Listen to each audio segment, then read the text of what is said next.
There's also some delicious John slander we're gonna get to do. Very excited for it. Yeah. You know I love John slander. We haven't had some good new John slander in a while. John Slander. We're gonna have so much fun just tearing him a new one. My favorite hobby. Genuinely. Anytime on the podcast, there's new John content. It's always a great opportunity. It's a great day to slander John Winchester. Anyway.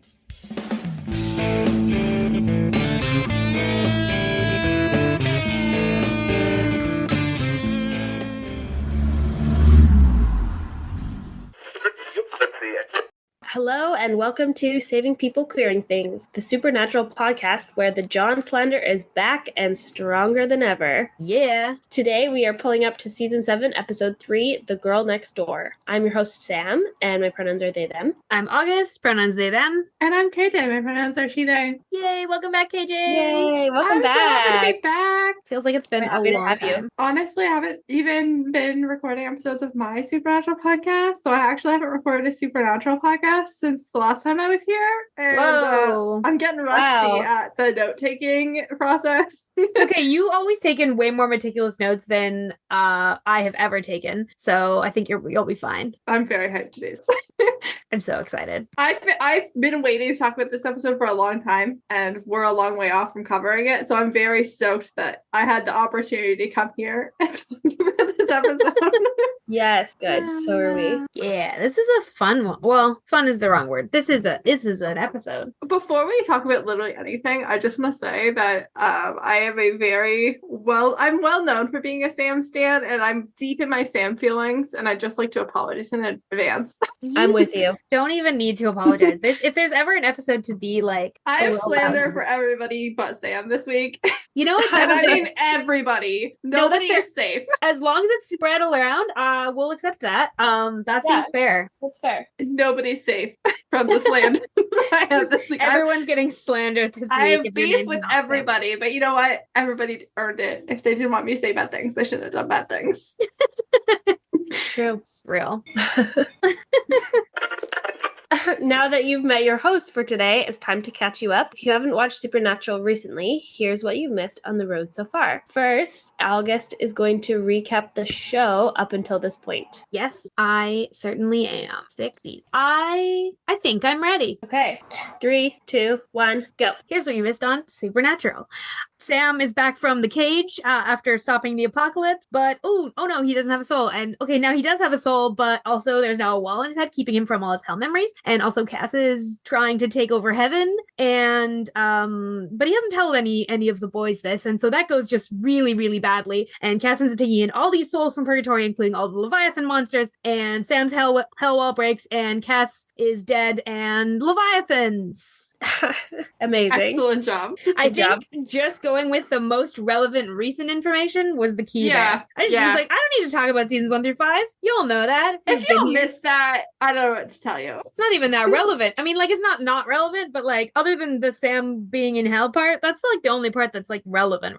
In my brain, I kind of do divide up the seasons into like 1 to 5, 6 to 10, 11 to 15. And I feel like, if you start at whatever the most recent one of those is for you, you're good. It's like roughly in terms of showrunners, except not because you lump together 2 showrunners in 6 to 10. That's true. But otherwise, it's like roughly in terms of showrunners. It's fair. Yeah. All right. Well, now that we're caught up there, KJ is going to recap the episode. Okay, I'm nervous because I did take notes and I did test my notes, and my notes didn't quite fit into 30 seconds. So we'll see how I do. Just talk really fast. Yeah, I used the Words to Time website. Oh yeah, I use that. And it was like 0.6 minutes, and I was like, what if I put it to fast? And it was like 0.6 minutes, and I'm like, I'm gonna make it 0.5. I'm gonna talk faster than the fast. You know what? Performing it's always faster than. I'm not cutting any of this. So. No, I'm gonna talk until the bell rings. Yes, love it. All right, are you ready? Yes, I'm ready. Okay, 3, 2, 1, go. Sam and Dean are recovering from their Leviathan encounter, and Sam ditches Dean to confront his first girlfriend, on brand for him. She's a monster who has started killing people. Through flashbacks, we see that Sam and Amy bond over their harsh lifestyles before realizing that their parents parents are actively trying to kill one another. Amy kills her mom and flees town. Sam lets Amy go again when she tells him that she was only killing to save her dying kid. Dean kills Amy behind Sam's back, and her son Jacob threatens to find Dean and kill him someday. Nice. With a couple Well seconds done. to spare. Where's Yeah. the time? Doesn't know how fast I can go. That was great. It didn't even feel like you were talking that fast. Genuinely. No, I feel like I actively slowed myself down. You took some like breaths in there. Like I was worried. I mean- was like, you're not going that fast. Like you better speed up. I don't know what else you got here. But I still wanted it to be legible so that A, listeners at home could understand what I was saying, and B, Noah didn't have to try to make the listeners able to understand what I was saying.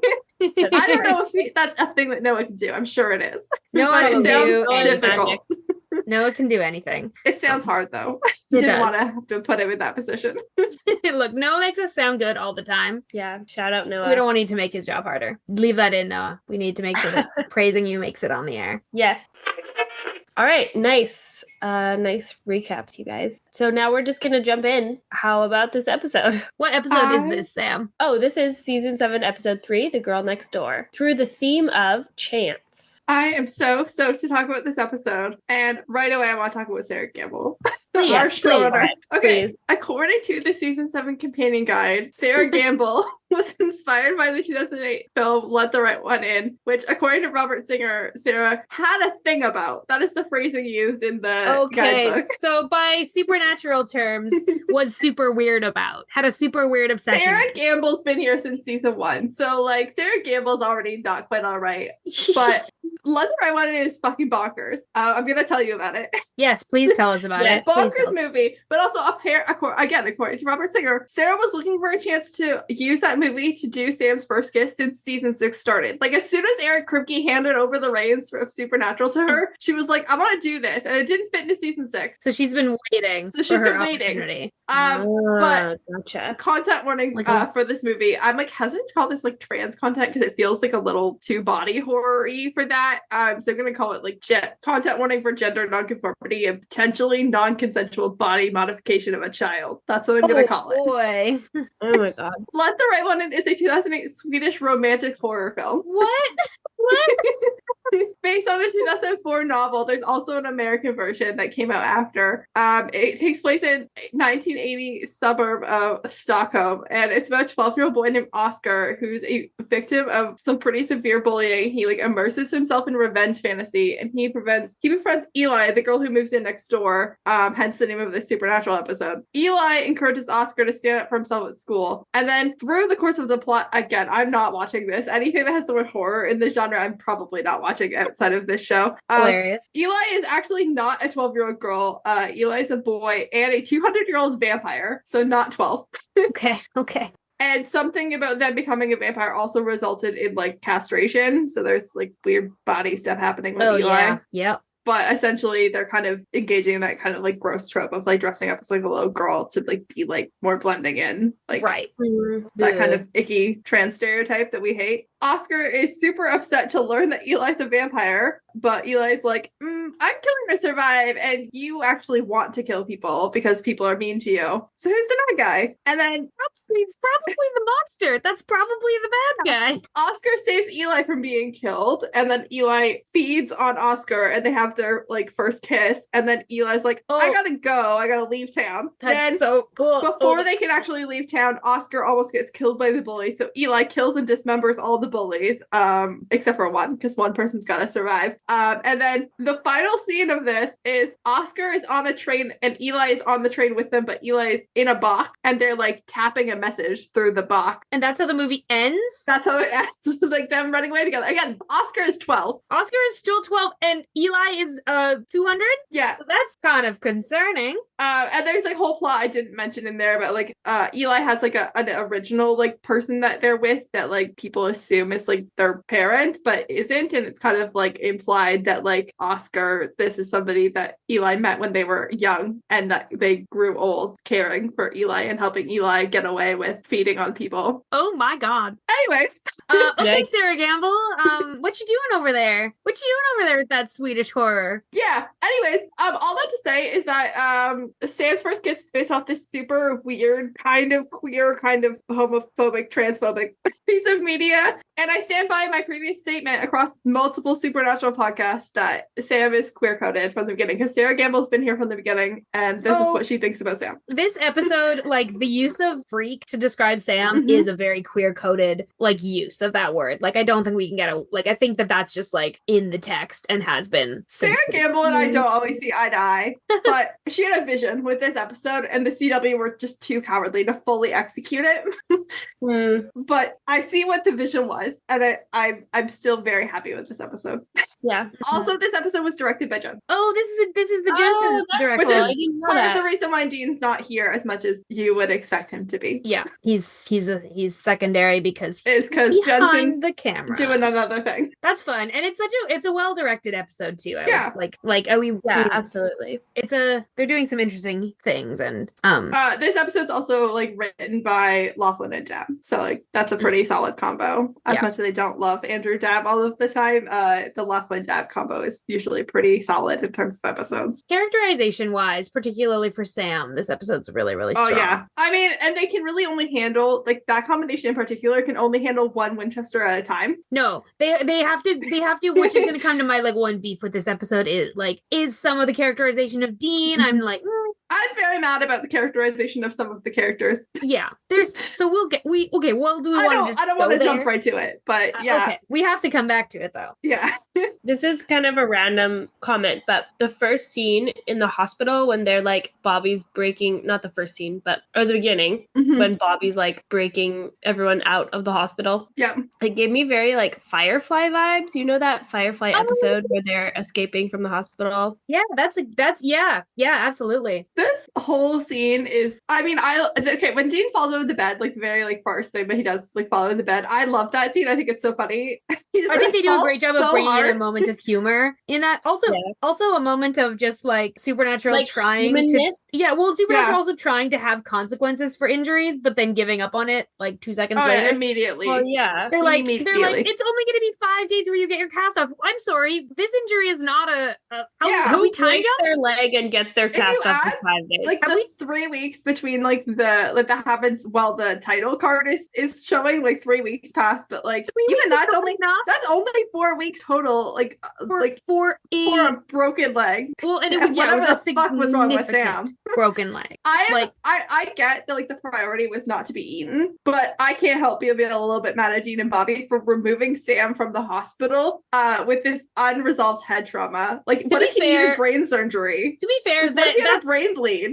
To be fair, one thing they do know that it is like related to the whole thing that's happening with him, which is not a good reason, but like great. You know, I think that they are operating. We know that like medicine isn't going to help. Well, what if it could? Yeah, but being eaten by leviathans. Yeah, I get it.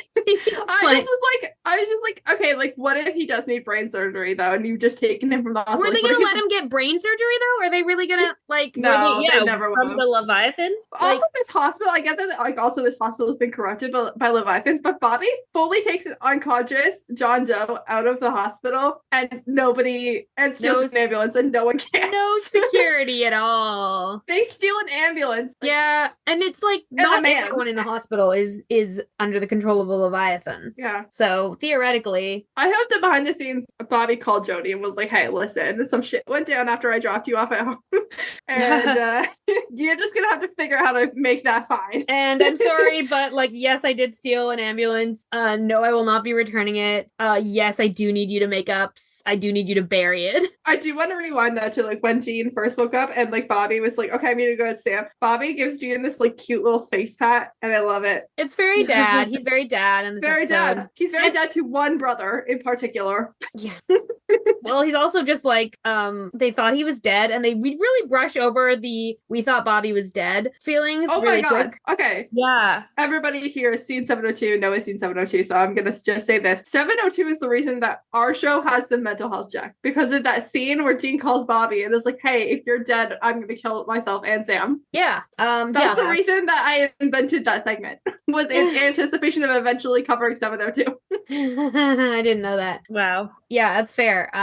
Yeah, the mental health stuff in this season is super interesting to me. Super, And the way it's talked about in this interesting. episode is less than great.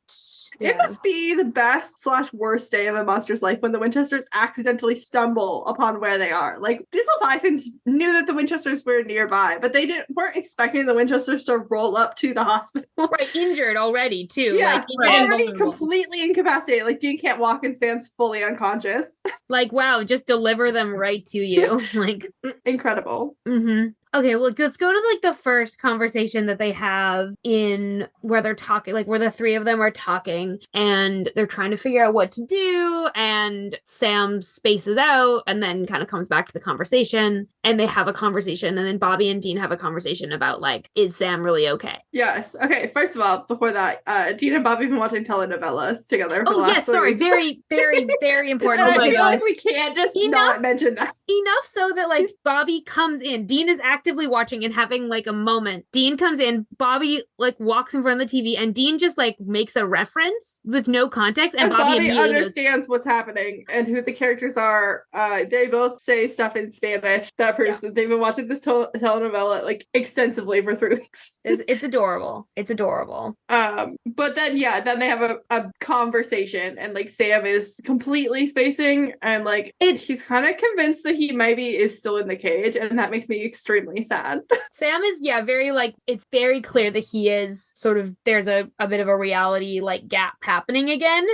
They present it differently than they did in previous episodes. They just sort of present it as him spacing out, but it's very clearly like what it is he's kind of he knows how to get himself back. Like you see him touching his palm, like the wound on his palm, using that to like ground himself. I really like this recurring grounding technique. And he says later on, like I know what's real and what's not, which is definitely a result of the like that strategy that he's using. But it's not stopping it from happening. And Sam kind of even says that like it's happening, but I know how to live with it. Right. Which is very sad. And then Bobby just wants to like ditch them. He's like, hey, I made copies of all my one-of-a-kind books, The Leviathan, so I can blew to pieces. So I'm gonna go get those. And he's probably wanted to go like since his house got blown up, but he hasn't because the boys have clearly needed him. Yeah, but I still can't believe he is like, comfortable leaving them at this point. I think they still need him, to be really honest. Well, like Sam is having these episodes. Dean literally can't walk. Yeah. Because he's in this full like immovable, unbendable cast. So yeah, Bobby leaving them is a move. Yeah. Didn't enjoy it. Seems very risky. Yeah. And then Bobby is like, Sam's gonna be fine. Like, don't even worry about it. He's getting better. And I, like Dean, am not convinced that that's Bobby's true. sticking his head in the sand about this. Bobby is just like, why it's gonna Bobby be is fine. acting like this. It makes me very upset, to be honest. It's There's something Bobby surprising. does later that I was really mad about. What does Bobby do later that you're really mad about?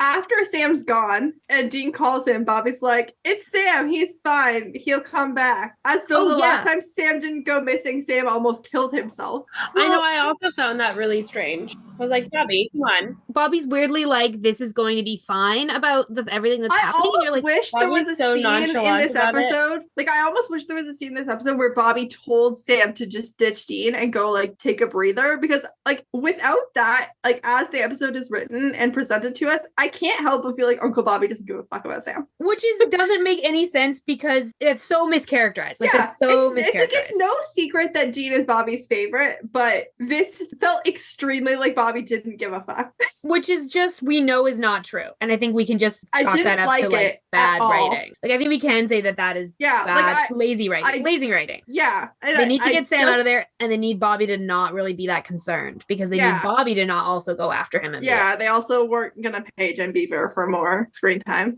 in this episode.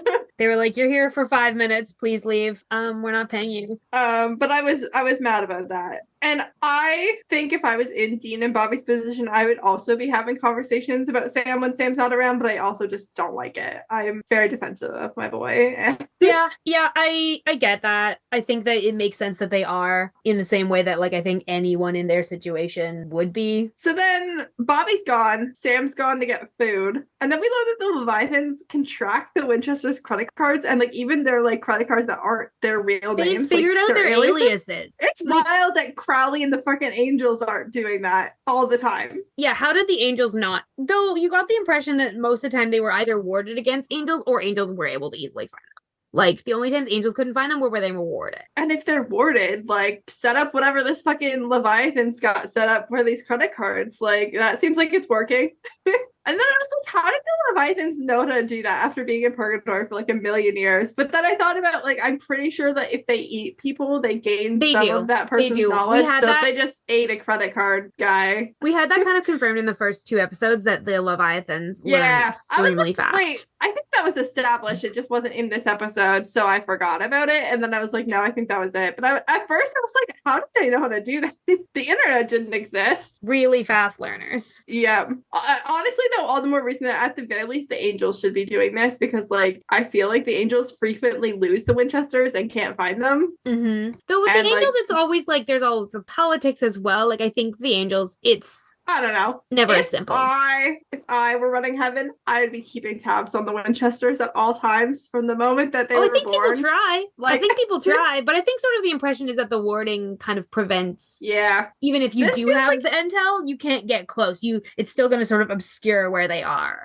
Yeah, just a rough estimate would be good. Just in case you gotta send an Angel on the ground, like, you know, at least like have an idea of where to put Cass so that he'll run into Dean all happenstance like. And then I do think that Sam waiting for Dean to fall asleep so he can leave is like shifty.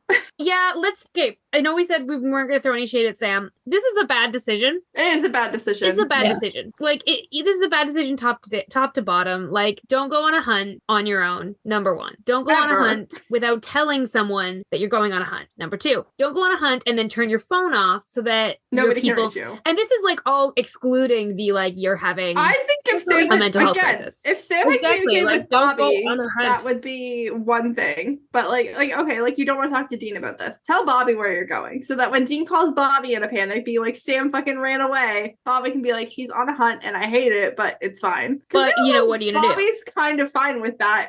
We've seen Bobby let Sam go totally off the rails twice already. Yeah, it's a little irresponsible, but we have seen him do twice it. Already. Bobby's been in charge of Sam while Dean is not aware of where Sam is or unable to be here, and Sam's gone totally off the rails, and Bobby's just like, let it happen. I'm mad at Bobby this week, guys. Yeah, it's a good thing that Noah's not here today. I love Bobby. I just want to make that super clear for anybody listening, aka Noah.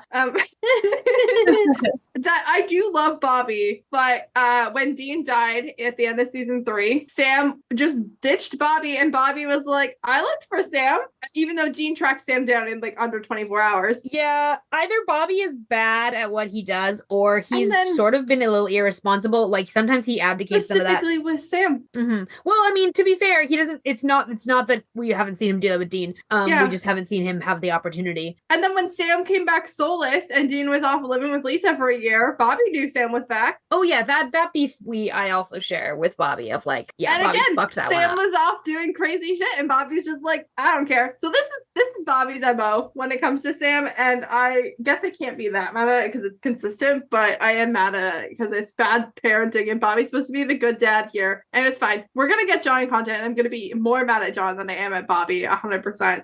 And I think we gotta like be, also acknowledge that like, yes, Bobby is their de facto parent, and he is a good parent, but these are also characters that like they are also not children. They have not been children for a very long time, and Bobby was not responsible for them when they were children. Bobby's whole life also did just burn to the ground. Like I am willing to give him a little bit of grace in this particular instance. I think we can be like, Bobby, wow, that was super. Like, why didn't you? Like, I think we can call Bobby out, but also be like, he is not operating his best, and he's not really set up to operate at his best in this moment. That's true. And Sam tries distinctly, and Sam is good at this, to like throw people off his scent, and he does a good job of it here, both with Dean and Bobby. Honestly, he does a better job than he's done in the past with running away. Yeah, he's learning, which is not good because it's very bad in this episode. I mean, usually I feel like at least once, if not twice, Dean has tracked Sam by what cars Sam has picked when he's not not a car, but Sam took baby this time, which A, added insult to injury for Dean, but B,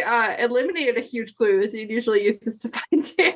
Yeah, and we then get to, we're going to talk about the flashbacks, because now that we're kind of getting into that part of the episode. Colin Ford is back. I love this actor. He plays. Oh my gosh, they did so well with the casting of this actor. Yes, anytime he appears, he's better at it. He also is like so getting good. better and better. He played young Jared on Walker as well as on Supernatural. Like, Which this guy so he just cute. looks like Jared.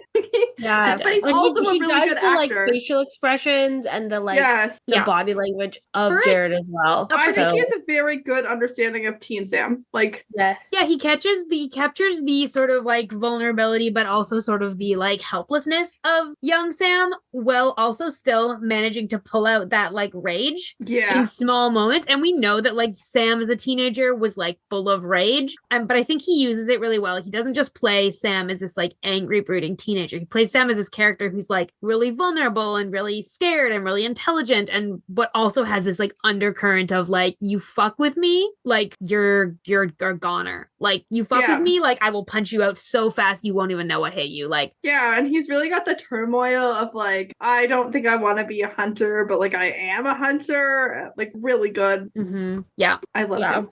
But also, you know, I want to start the John Slander up now a little bit. We'll keep going, but like, okay, no wonder Sam has this sort of complex about like no wonder Sam has adult Sam. No wonder adult Sam still has this sort of like complex about not being like good enough, or like about like not wanting to fail in terms of like hunts or saving people. No wonder Sam has this, because he is being put in charge of research, vital research for a case at like somewhere between 12 to 14. He's 15. Yeah, you're right. You know, he's 15, you're right, because Dean's 18. He's 15. And he's being put in charge of the research. Like, no wonder adult Sam has not been able to escape that sort of like feeling of panic when he's about to lose like a case. Yeah. Like, that's John's fault. Even that's just John's like fault. the very first scene that we have of young Sam, he's on the phone with Dean, and then Dean gives the phone to their dad, and Sam doesn't want to talk to their dad, and then as soon as he does, his whole demeanor changes. Mm-hmm. And John's saying something, we can't hear John's having the conversation, but Sam's like, yeah, I know people are dying. I just need more time to figure this out. Like, this is a 15-year-old kid. Well, yeah, this is a 15-year-old kid, and this is a 15-year-old and an 18-year-old kid. He's also alone. Yeah. So, like, they just leave him alone. John leaves him alone. John leaves him alone. It turns out in the town where the monster is. Yeah, you know, like in a situation where he is being made responsible to do the research for this hunt that they're doing, that he's like, again, he's 15. I also want to ask the question about like, is this summer? Why are you in school? Don't you have homework? Just have a lot of questions. All of the questions. Like, it just makes me really sad. Mm-hmm. Yeah. I'm just sad. Right? Like, this is a teenager that like is and then he has this like moment with these moments with Amy, and you're like, you just want the opportunity to like be a normal kid. Well, he even says that on the phone or something. He says like, can I just be a kid for a bit? What does he say? Something like that. Something like that. Something very close. He said, can I have a normal life for a second? And he's kind of being sarcastic, but he's not. It's a real question. Yeah. Right. Yeah. And like normal, like what he is referring to is like, he wants to go talk to this pretty girl. Yeah, and he wants his brother to give him advice, and he doesn't want to talk to their dad. And very sweet. He also doesn't want to be whisper yelling about stabbing people through the heart in a library. Does seem like a thing that someone should call CPS about if they hear. Yeah, maybe. Which everybody heard, because it's a fucking library. Yeah, call the police. Call someone. This teenager just talked about stabbing someone in a library. But no, he just goes and talks to the girl, and he does do it, which is it's very awkward. I kind of love that she like shut him down, and then she was like, saw how sad he was, and she's like, no, I'm actually just like not allowed to talk to boys. It's not you personally. Mm-hmm. Good for her too. Like, to just be like, hey, I didn't ask to be approached, and I'm not supposed to talk to boys. So wait, before we go into the library, even first there's like a transition scene of little Sam with the map and then big Sam with the map, which is really good. But also when Sam's going into the library, he's ordering a coffee. He orders a triple red eye, and I'm a not I'm not a coffee drinker, so I didn't know what that was. So I Googled what that was. That is a like brewed coffee with 1, or in the case of a triple red eye, 3 shots of espresso in it. Yes, this Sam is 15 years old. That's a lot of caffeine for a child. Yeah, this well, you even see the person. Yeah, the coffee guy's like, okay, like, my guy. What? He's like, I don't want to like, say this, but he's you, like, because you were a this child. kid is gonna throw up as soon as I like hand him this coffee. He's gonna take a sip and have a spit. Like this kid is going to like be so wired. This kid is going to. This kid's gonna have the biggest migraine. Why does Sam need a triple red eye? Like how much time has he been up late researching this case? How much sleep has he gotten? I'm gonna guess very little. Also, Between- the way he orders it is like this isn't his first time. No, he is Like this is a regular order for him. Sam is used to ignoring his own bodily needs at 15 for the sake of a hunt that his dad has put him on. Which like, and we know from like earlier conversations and things that we know that like they shielded Sam for a long time from hunting. And I think this was why. Like I think Dean shielded Sam as long as he could because he knew that this was exactly the role that Sam was gonna fill. I kind of like I think I've talked about this before. In the like John's journal, like Sam kind of grows up knowing about monsters kind of like from the start, as opposed to the route the show ended up taking with that like storyline. And like this is basically like this is how Sam grows up in John's journal. It's like Sam is the research guy. That's his thing. Well, and it almost makes it like more striking that it happens in the show because we know that like up until just a handful of years before he like, wasn't at all till he was 9 and he's only 15 now. So like this is recent. Yeah, this is like the last 6 years that's he got thrown. He went from like not really knowing about monsters fully to like being the primary. Like, why is Bobby not researching this? Like, holy shit. Also, Bobby, like Sam's like, Bobby sent me a book, but it's in Japanese. Like, I can't read it. Also, we know Bobby. Thanks for the help, Uncle Bobby. We know Bobby can read Japanese, but also like, is this at the point? This is, I think, would be at the point where Bobby and John are estranged. Is Bobby trying to like, is Bobby being strategic because he knows if he pushes too hard, he's going to get fully cut out from their lives? Like, is that why Bobby gives him a book rather than like reads the book and gives John the information? Like, Sam's also acting as a go-between between Bobby's knowledge and John, which is also like, holy shit, John. Don't talk to your friend because he's gonna kill you. But don't have friends that want to kill you. Like, don't be such a piece of shit that your friends want to kill you. Yeah. I also do like that Sam calls him Uncle Bobby. Yeah. I feel like we actually, I don't know when we started getting Uncle Bobby. I guess we got Uncle Bobby in season 4. Yeah, but we haven't gotten it honestly a whole lot of time. So it's a lot of flashbacks. Sweet to get it. It's sweet to get it. It's so explicitly, especially as the show has like really leaned into like their relationship with Bobby. They're like, we got to make this really clear in these flashbacks, and I like that. Yeah. I also really liked like back in season 4, in the like after school special flashbacks, like baby Sam was like, I don't want to fight even though I'm a really good fighter because kids my age shouldn't know how to fight this good. And that was like 13-year-old Sam. 15-year-old Sam doesn't give a fuck. He saw 2 guys harassing a girl. He went in swinging. He immediately just decks them. Like, we love it. Like, just that's the one thing I do like with the Winchester brothers. The Winchester brothers each have their own moments where they don't treat girls the best, but like if they see a girl being harassed, they are quick to throw a punch. Yep. Yeah. They don't stand for that shit. No, and it's sweet. And okay, and I so also think that it's really interesting how like Sam is not currently hunting with Dean and John, but like he knows how to fight. He knows how to fight good. Like he's clearly been trained on how to throw a punch. Even Amy is like, how did you beat those guys up? You're tiny. Yeah. Yeah, like he's been taught how to use his strength and his like, despite his size, he's learned how to take down someone much bigger than him. Yeah. When in after school special, when Sam got beat up by those kids, an senior class dean was like, dude, you could have wiped the floor with those kids. Like, why were you letting them push you? And Sam was just like, because 13-year-olds aren't supposed to know how to fight that good. Right, because 13-year-olds aren't supposed to be able to decimate people much larger, other 13-year-olds that are much larger than them. He's like, I'm not supposed to be good at fighting. I'm supposed to be a scrawny kid that takes a punch and like lays on the ground and waits for it to be over. Yeah. The like timeline of like after school special to this episode is really interesting to see how much it's shifted, because in after school special, Sam was so like he was so actively pushing against like being involved in hunting in any way. Mm-hmm. And now he seems to be sort of resigned to it. And we know in just like 2.5 years, he's going to be actively planning and applying for Stanford and actively pushing back and leaving hunting. Yeah, this kind of feels like Sam's like, okay, like this is my life right now, but it's not going to be forever, so I just need to get through this. Yeah, that makes sense with what he says to Amy as well. We have the Amy and Sam reunion. Yeah, okay, to be fair, we need to point out, this is a small aside, but we do need to point out her full name. Oh my god. Amy Pond. Incredible. Amy Pond.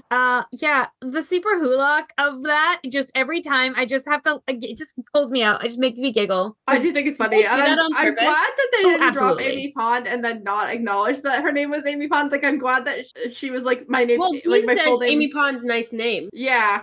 I'm really glad that they didn't just drop it and then like not acknowledge that was a reference. I'm really glad that Dean was like, that's stupid. It's nice that they're like acknowledging that this is like, you are making a very silly reference, and it's fun. It was in the height of the super hulock era. My issue with their reunion is, I know Sam pretends to be the plan guy, but he's not really the plan guy. Like, he's really like a act first, think later kind of guy. But he pulls a knife on Amy, and like we can see there's foot traffic in the background. They're not in an isolated place. Somebody's walking their dog. Someone else is like parking their car. This is not an isolated area. Sam's pulled a knife on a woman and is forcing her to walk in the woods. He looks and there's a known serial killer on the loose. He looks fucking crazy. He looks like a serial predator. And somehow he gets away with it. And no, the person with the dog didn't call the police on him. And I'm disappointed in them.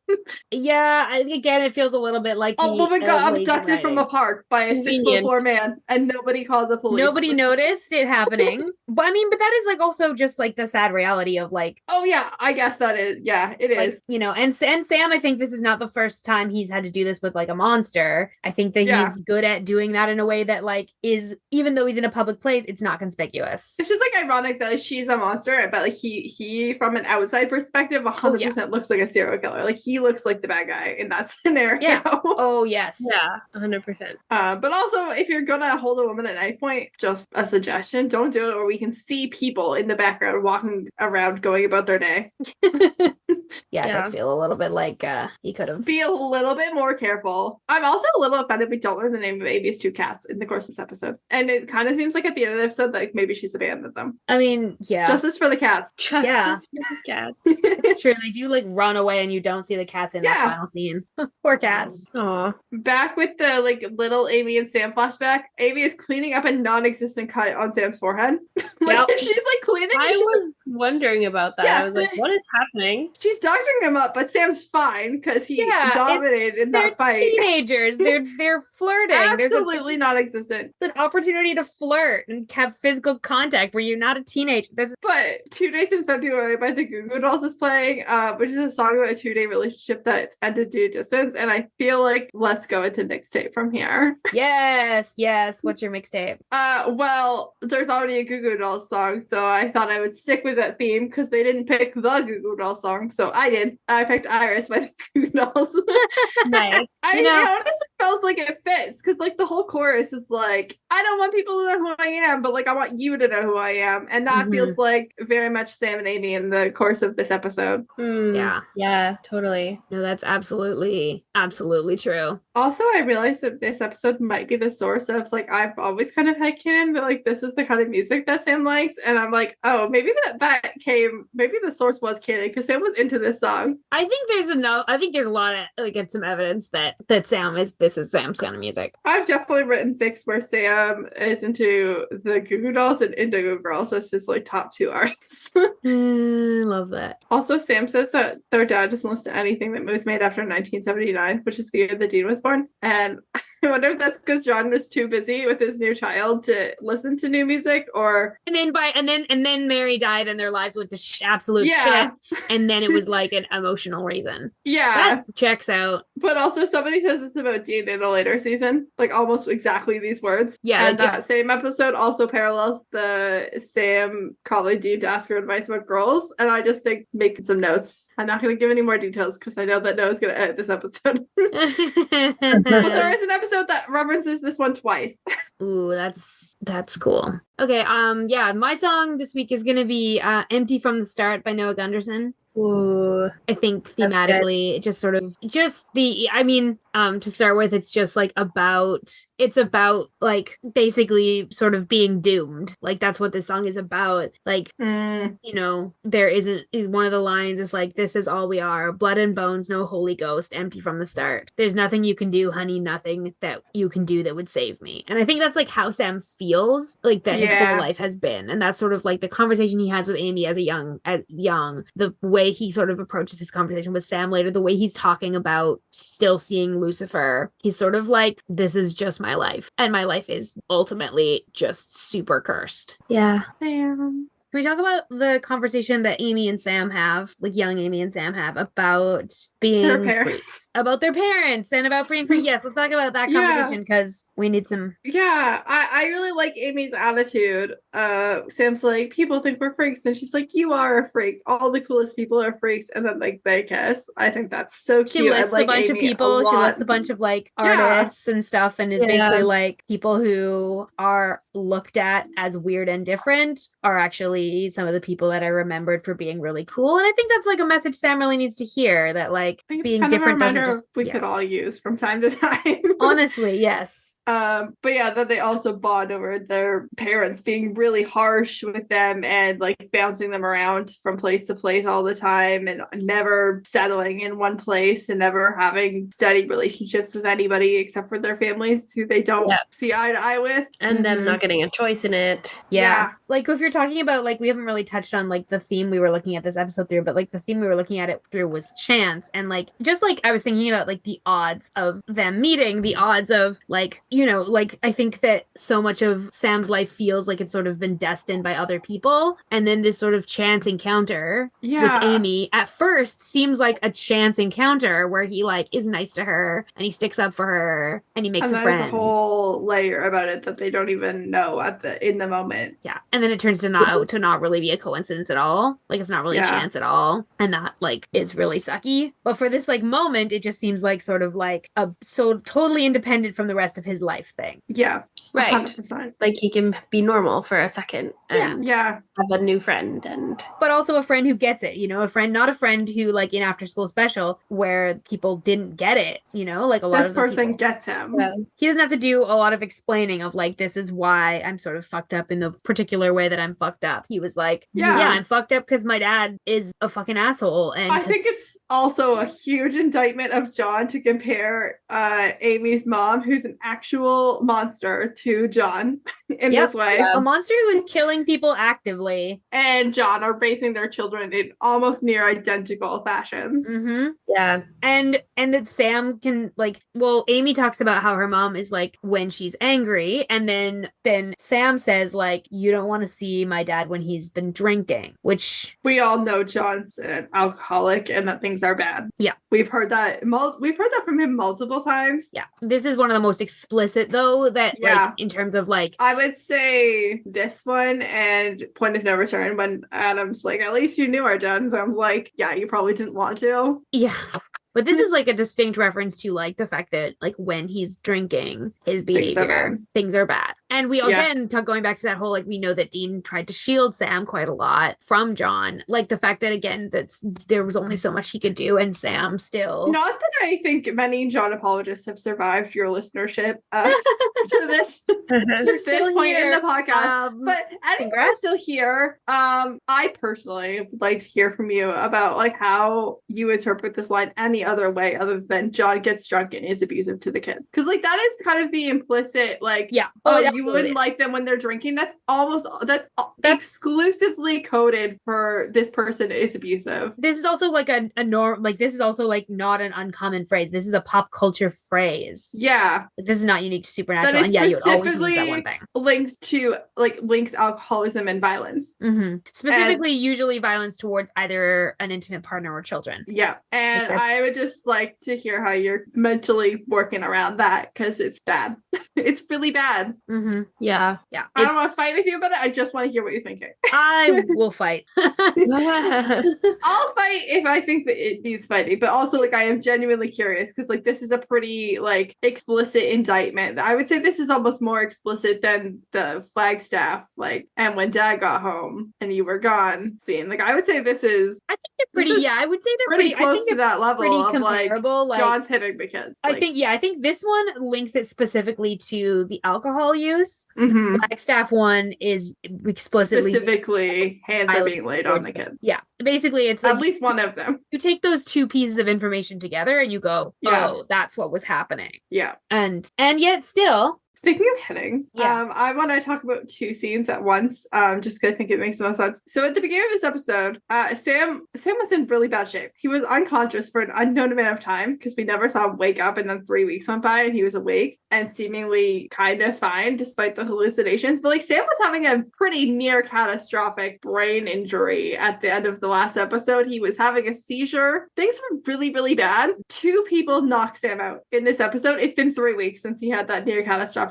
brain injury. Yeah. And the second person who knocks him out is fully aware of that fact. Yeah. And both of those happened on the same day. These 2 hits. So Amy hits him to get away, which I don't blame her for. She has no knowledge that Sam has recently had a brain injury. Also, and it's self-protective. Yeah, her life is at stake. Dean is just mad. Yeah, Dean is just scared and mad. I don't like when the boys hit each other when they're mad. I don't like it. They also just seem to have no regard for brain injury or brain. We've been keeping a count, and we're only on season 4. We're at the end of season 4, and Sam's had 20 brain injuries already. They don't seem to understand the significance / give a shit, and that's just across. And yeah, I think it's it's a symptom of their childhood and John and the hunting world being so acclimatized to violence that the idea of punching someone to deal with your feelings is just sort of so normalized that they don't even really blink twice when Dean is frustrated. And it's not even just anger. It's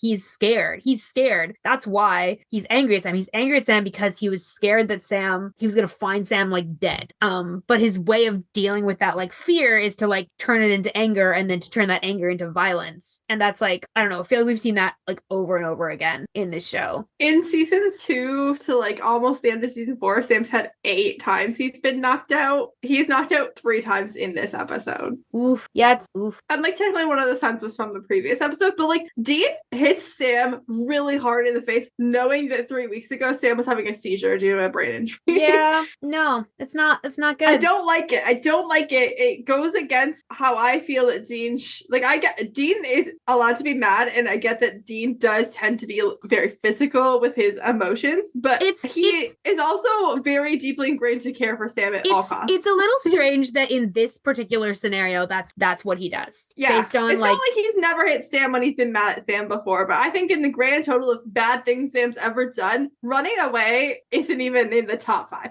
I wonder if it's partly because he sees Sam and Sam seems fine, and so then he's okay. I think if Sam was not okay when he found him, I think that we would have had a different. I think that anger would have sort of disappeared immediately if Sam had been in any way injured or in danger. But what Dean doesn't know is that Sam just got knocked out 30 minutes ago.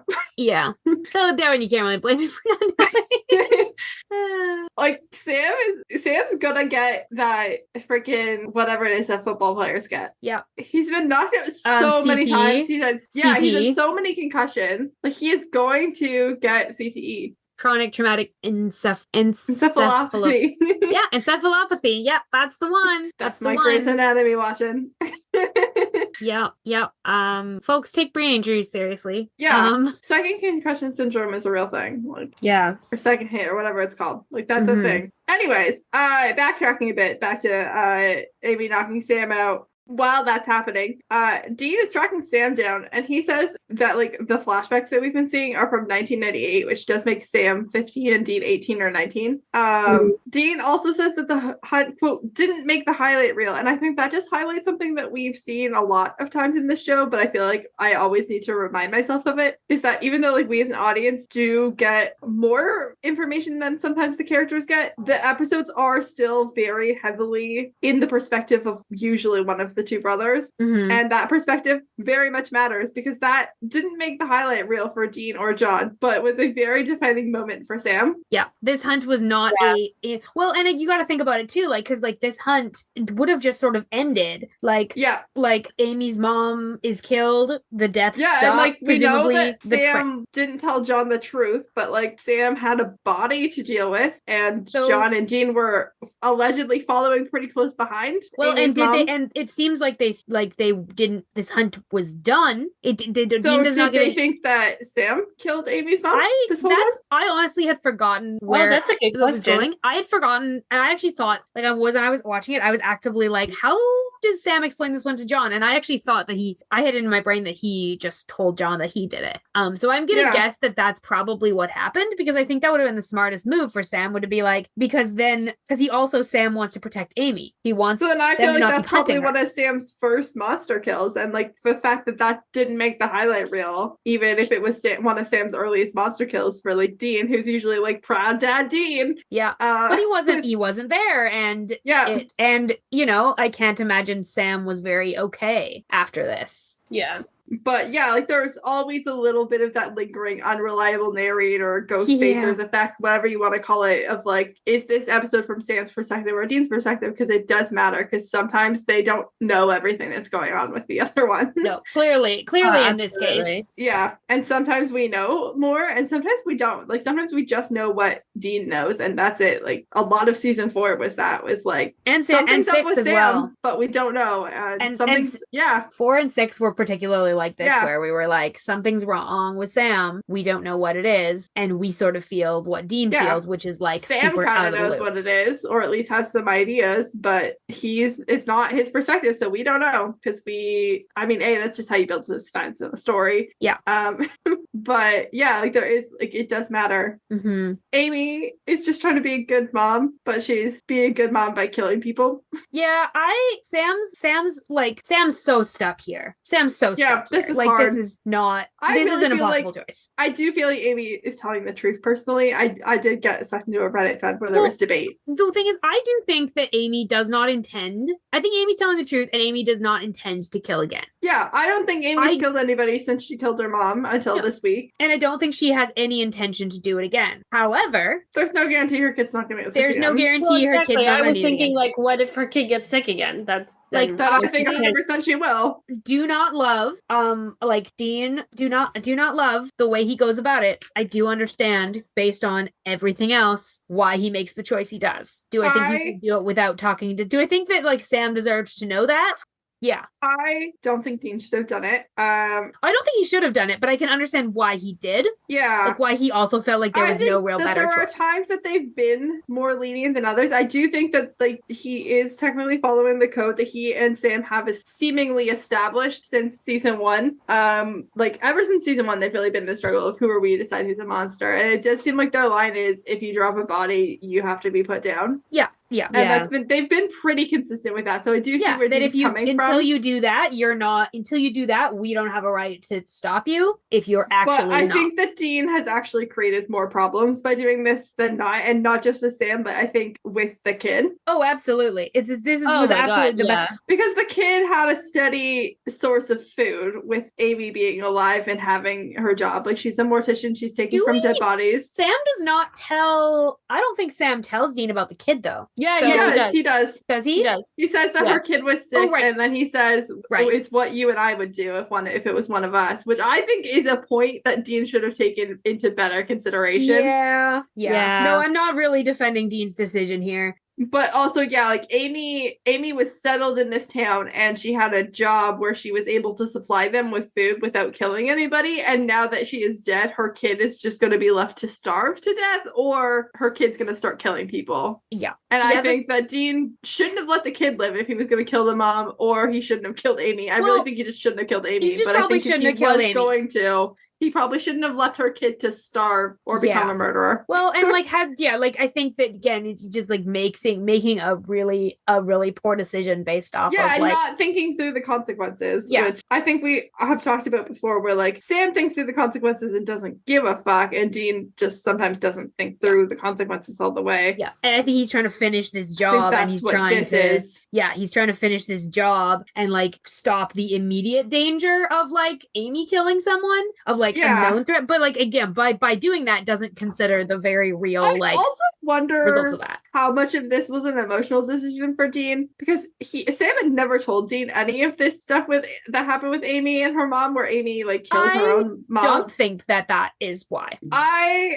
just kind of think Dean has seen Sam get with some monsters before, and the results have never been good. Oh, okay. Oh, from that point of view, I thought I thought you meant something else. I think there's like I think that a little piece of Dean was like, Sam's got another monster girlfriend, and that's always bad, and he just wanted to get rid of her. Right. Wanted to be like, this take ends. that off the table. We're never going to see this person again. Well, yeah, considering one of his monster girlfriends was Ruby and almost got him killed, and ultimately like got him addicted to demon blood. Like, yeah, and then like there's others. Yes, this is not Sam's first monster rodeo, including like people that we've only found out about after the fact. Like, we will have to say again, this is an extension of Sam's cursed penis, except just the kiss part. Like, doesn't even have to. Apparently, it doesn't even have to be. Yeah, I think this is definitely in that category. This counts. Yeah, this counts. Like, oof, Sam, rough. I do love the moment that Sam sort of acknowledges. He's like, I am kind of a freak. Like, everything that has happened to me is sort of like this. I am a freak, but like, that's who I actually am. And I'm okay. I've kind of come to grips with that. I've kind of like made peace with that. I did really like that growth for Sam of like, rather than, he's just being like, no, like, if they're going to call me that, I didn't like it. Yeah. And he says too, he's like, just because I'm a freak doesn't mean that I'm dangerous. That's what I mean. Is like, I think that's what I mean. I think that's what I mean by like, I like it. I don't like that he's been made to feel that that's the only option. But what I like about it, him owning it, is that he sort of goes like, that doesn't mean I'm bad. Like, just because of these things, these horrible things have happened to me, and just because everyone looks at me and sees a freak doesn't mean that I'm bad. I still don't love it because I feel like that is too close to the line of thinking that got us Demon Blood Sam. Not that I don't love Demon Blood Sam. You're again going on a different angle. I was like, because I'm here for self-acceptance, but I think that's what I'm going at. Just because I'm a freak doesn't mean I'm bad is very much the line of thinking that got us. I'm gonna use my psychic powers, but I'm not gonna use them to do bad things. I'm only gonna use them to help people, which got us to the fucking apocalypse. So Sam, if you're listening to this, being a freak doesn't make you bad, but also radical self-acceptance without destructive habits, please. There's a middle ground. Yes, absolutely. And you can find it if you just go to therapy. Some radical self-acceptance could do Sam. He's on the right path for that. Just needs the skills. I don't know. I find Sam's hatred of the word freak to be just like such a core element of his being that honestly, like I like that he's able to accept it in this moment, but it still feels like negative when he's saying it. I think it is. I think as much as he's saying it, he's still. It's never going to be like. It's never going to be like he can be like, I'm going to own it, but also it's been levied against him as a weapon so much he can't. Yeah, I would say some of the better writing in the show is this like Sam monologue, and like Jared did a really good job at delivering it, because like the way that he is saying the word freak, like the words he is saying are positive, but the way he is saying them are negative. And I think that's it's a very emotionally complex monologue. Yeah, it's really well delivered. I think it works really well. It does a lot. This episode does a lot for our characters. Also, I want to like point out Sam at one point, and this is like I think a more tragic part of this. is Sam says to Amy, he's like, I've seen a lot of bad. I know I know good when I see it. And I think that's really just sad when you think of like Sam's whole arc, because he says that to her and then she does end up like, and he's not wrong. Like Sam is actually a pretty good judge of character, except when he isn't. And like that's sort of the thing that's haunted him, is like Sam always thinks he's a good judge of character. Yeah. And the problem is that like when he's wrong, it's like apocalypse level, and when he's right, people still end up dying. So like the show never gives him the space to be like wrong and okay at the same time. And this is one where he's like, he's right, she is good, but she had to do a bad thing to save her child, which I don't think anybody would really begrudge her. I'm sure that those people that she killed have families that would begrudge her, but outside of that, like I think Sam was right. Like many people have died in the quest of one Winchester brother trying to save the other. Like, oh yeah, like not even accounting for all the people that got killed in the apocalypse era, but just like people that got killed in like seasons 1 to 3. People who have been collateral damage for the Winchesters. For them. Also, I'd just like to say like a small kudos to Dab and Laughlin for like they could have really gone Romeo and Juliet as opposed to let the right one in with this, and they didn't lean too hard into the Romeo and Juliet of like Sam and Amy, because like Amy suggests that they run away together as kids, which would have been that would have only ended badly. I think Sam was so emotionally mature for a 15-year-old to make that decision, to be because like the end result of that is John and Dean tracking Sam down and killing Amy. Yes. Oh, it absolutely is. And Sam absolutely knows that that's the case. Yeah. Whether Sam goes willingly or not, there's no chance he would have ever gotten to explain. There's no chance that John or Dean would have ever listened to him. There's no chance that ends Amy safely. Would have died. 100% he saved Amy's life by not going with her. Yeah. Because that's not going to get interpreted in any other way. And also he has no way then of explaining that Amy's like, there's no, by letting Amy go, he like does his best to protect her. And super mature of him, when I'm sure like there's honestly a part of that that's kind of tempting of just like, let's leave it all. Of course it is, yeah. Which we know because he's run away before this point. Yeah. I want to back up a little bit and talk about something absolutely silly and unrelated. Always do it. I paused to take stock of what Amy and her mom had in the fridge besides brains. Yes. Okay. I spotted margarine, dill pickles, a seemingly full jar of what I think is jam. So it classic condiments like that are in anyone's fridge. A dozen eggs, a stick of butter, yellow mustard, hot sauce, and something that might be soy sauce. Hard to tell. Okay. Do you think it's condiments for the brains? Yes. Wow.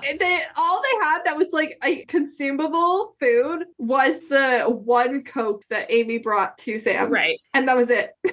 Yeah. Everything else in there besides the eggs was condiments or something that you would use like in combination with something else. Wait, do you do like, like egg fried brains? I think so. Oh my god. I didn't watch much of iZombie, but it felt like exactly the contents of like iZombie. Yeah.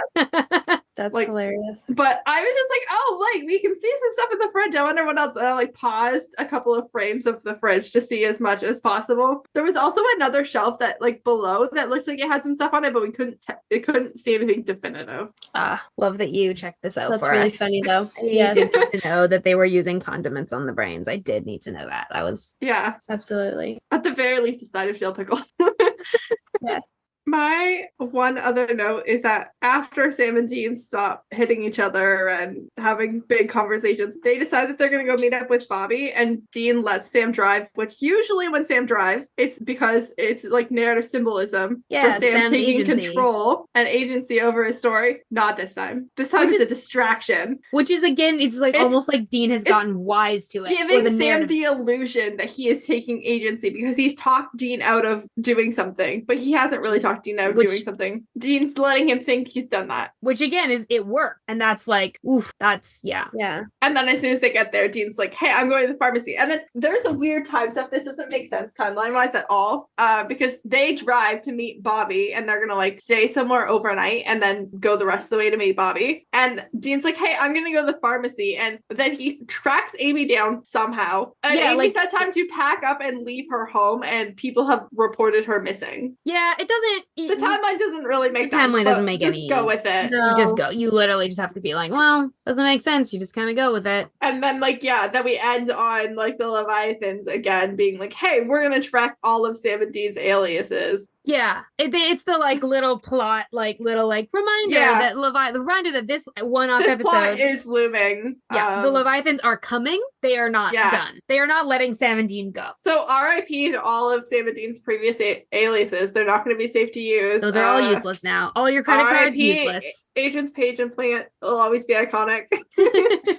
Yes. Oh, it's this is a rough one. This is a rough one. Yeah. Yeah. They Good get one, out of it so not unscathed, so emotionally damaged all around. Yeah, truly. I Except mean, for when Bobby, are they who's not? not here. Yeah, for Bobby, he's just fucking off collecting his books from somewhere. Like, okay. Yeah. Well, if that's all of our notes, Yeah.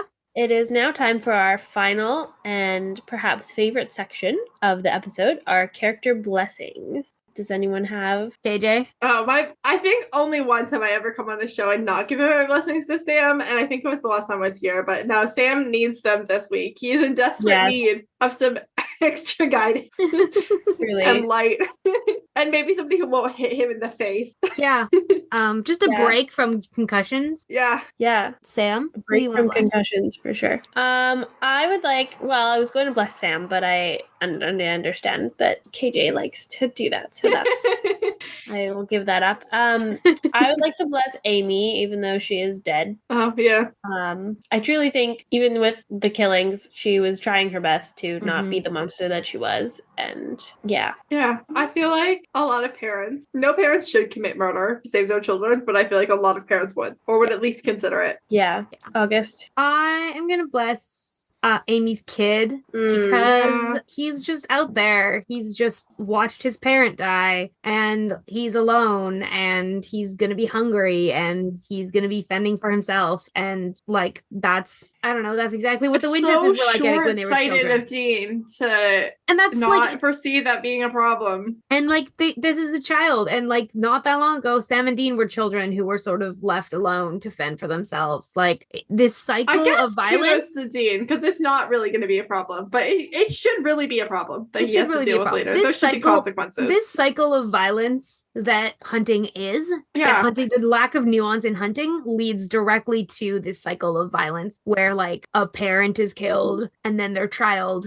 I feel like since season 1, when we've been having the conversation of like, what is a monster? Who are we to say what's a monster? Like I feel like we need to acknowledge that ever since we introduced the concept that like monsters have kids in like season 6, like with even I guess before that, but really solidly, and that monsters are just different beings and like aren't and often have like consciousness and ability to choose and the ability to choose for the sake of killing. Yeah, since we've established that monsters like can make choices and that killing is not the only option for a lot of monsters, not all monsters, but for a lot of options. Hunters kind of become the villain of the story in that context, and I think that like I don't know, if you're Jacob and Dean Winchester kills your mom for making you not sick and dying, then Dean Winchester's the villain in your story, and you should grow up with the desire to kill Dean Winchester in your heart. They just like the lack of nuance in hunting. Like in hunting, this black and white thing. Because I love Dean, but also like I don't blame this kid for wanting Dean Winchester dead.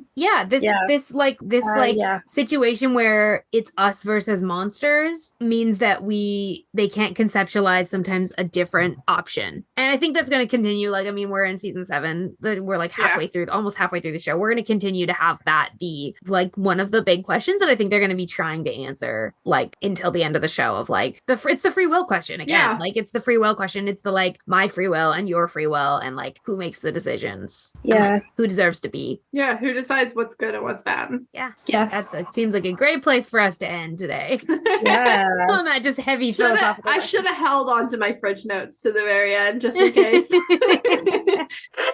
Well, thank you for joining us. Thank you, KJ, for coming on again. Thank you for having me back again. Of course. And again. Love to. Is there anything of Always. yours that you want to shout out? I mean, obviously catch me on the Saving Throws episodes of this podcast, playing Courtney. It's such a pleasure. And then beyond that, check out Supernatural Opinions, I guess. The other Supernatural podcast that sometimes has August and Sam on it. We'll link it in the episode description. We'll make sure that all your stuff is linked. Yeah. People can find you. Go follow KJ on everything and enjoy. Yeah. Yeah. And then, my link tree's there. It's got my AO3 and my Twitter and my TikTok where I talk about Supernatural all day long. Yeah. And other fandoms too. You are well versed in fandom and it's fun. You make good content. Yeah. We have a Reddit now. That's new. Exciting. SPN Opinions Pod on Reddit. Dedication. We're lurking in the r/Supernatural subreddit.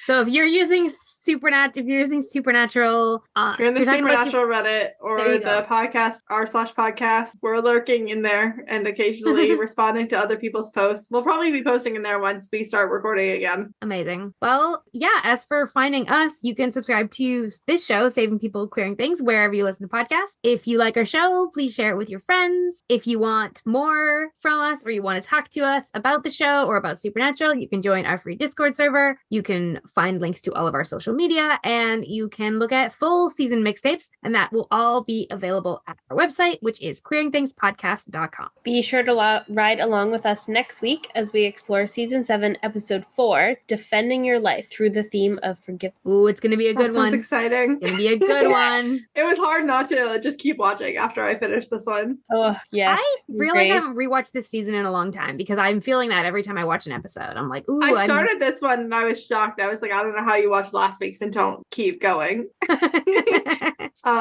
it was hard. Yeah. Well, next week, right here. Thank you all for coming along for the ride, and we wish you a peaceful road until we meet again.